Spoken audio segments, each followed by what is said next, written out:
بسم اللہ الرحمن الرحیم۔ السلام علیکم ورحمۃ اللہ وبرکاتہ۔ موٹیویشن آفٹر افطار ڈے 28۔ الحمدللہ آج ہم نے پارہ نمبر 28 کی سورۃ الحشر ہے، اس کی آیت نمبر 19 سے موٹیویشن لینی ہے انشاءاللہ۔ وَلَا تَكُونُوا كَالَّذِينَ نَسُوا اللَّهَ فَأَنسَاهُمْ أَنفُسَهُمْ أُولَٰئِكَ هُمُ الْفَاسِقُونَ۔ اور تم ان لوگوں کی طرح مت ہو جانا جنہوں نے اللہ کو بھلا دیا تو اللہ نے بھی انہیں اپنی جانوں سے غافل کر دیا، اور ایسے ہی لوگ نافرمان ہوتے ہیں، فاسق ہوتے ہیں۔ اللہ اکبر۔ اللہ سبحانہ تعالیٰ کیا فرما رہے ہیں کہ تم ان لوگوں کی طرح مت ہو جانا جنہوں نے اللہ کو بھلا دیا، یعنی منافقین اور نصارہ۔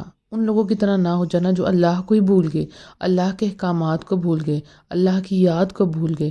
تو پھر اللہ تعالیٰ نے ان کو ایسے کر دیا کہ وہ اپنے آپ کو خود ہی بھول گئے، اپنے نفسوں کو ہی بھول گئے، یعنی انسان خود اپنے آپ کو ہی بھول جائے۔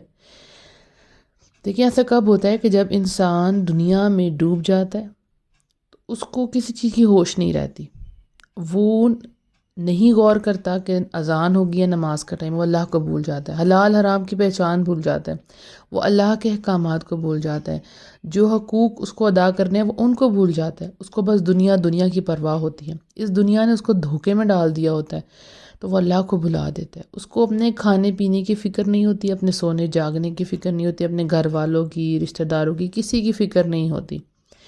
ایسے انسان کیا ہوتا ہے؟ اللہ کے ذکر سے بہت دور ہو جاتا ہے۔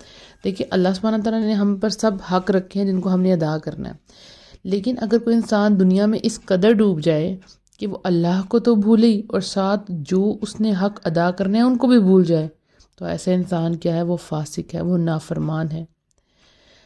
ہم جو کچھ بھی اللہ کے لیے کرتے ہیں نا، اللہ کے احکامات کو مانتے ہیں، وہ بیسیکلی ہم اپنے لیے ہی خیر کما رہے ہوتے ہیں۔ جیسے آپ کو فرض کر دیا گیا پر کہ آپ نے نماز ادا کرنی ہے، تو یہ احسان آپ اپنے لیے ہی کر رہے ہیں، یہ آپ کی آخرت سنوارے گا، آپ کی دنیا سنوارے گا۔ اللہ نے اگر کسی چیز کو حرام کر دیا ہے تو وہ آپ ہی کی بہتری کے لیے ہے، ٹھیک ہے؟ تو جتنے اللہ کے احکامات ہیں وہ آپ ہی کی بہتری کے لیے ہیں۔ تو جو انسان اللہ کو بھلا دیتا ہے حقیقت میں وہ اپنے آپ کو بھلا دیتا ہے، وہ ہر خیر و بھلائی سے اپنے آپ کو خود دور کر لیتا ہے۔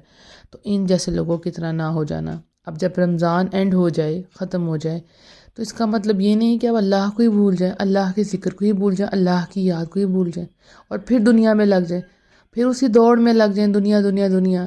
تو پھر آپ تھک جائیں گی، ہار جائیں گے، میں کدھر جا رہی ہوں، کوئی بھی حقوق ادا نہیں ہوں گے آپ سے۔ تو آپ نے ایسا نہیں بننا کہ آپ اللہ کو بھولیں، پھر آپ اپنے آپ کو ہی بھول جائیں۔